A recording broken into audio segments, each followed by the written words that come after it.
Je suis Michael Gatier, je prends la parole au nom de Focus Média. Monsieur le ministre, il y a un sujet assez important sur la gestion des finances publiques, la guerre entre GUP et CUT.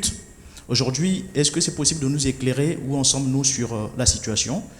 Alors, Monsieur Gatier, vous évoquez une première question concernant ce que vous avez appelé, en matière de finances publiques, la querelle entre le principe de caisse unique du Trésor, en acronyme CUT, et le guichet unique postal qui est aujourd'hui le réceptacle qui reçoit les ressources fiscales, douanières de notre pays.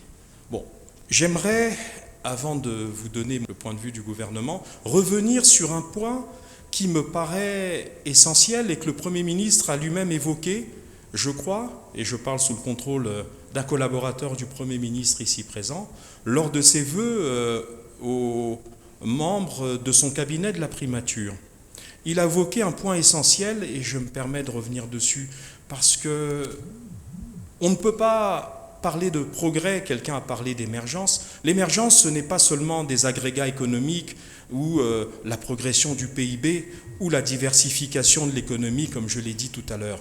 L'émergence, ça se passe aussi dans la tête, c'est-à-dire la capacité que chacun d'entre nous a de comprendre et de respecter ce qu'on appelle la chose publique, ce que l'on appelle les exigences de l'État, ce que l'on appelle le respect des procédures étatiques, parmi lesquelles il y a un principe fondamental qui a été rappelé par le Premier ministre lors de l'occasion que je viens d'évoquer, qui est de parler de la diffusion intempestive des documents internes de l'État pour une consommation irresponsable sur les réseaux sociaux.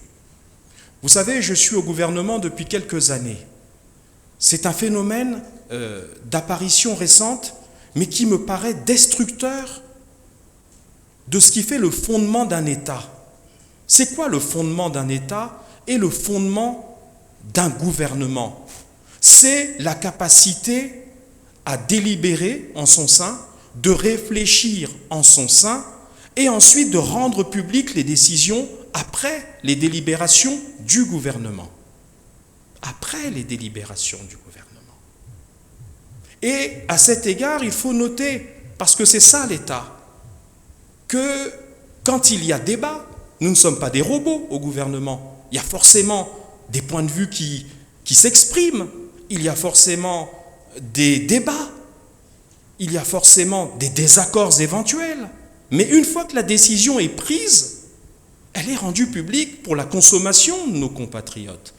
Le seul élément qui compte, ce n'est pas les courriers confidentiels qui ont été partagés en fin d'année ou en début d'année, fin d'année 2024 ou début d'année 2025.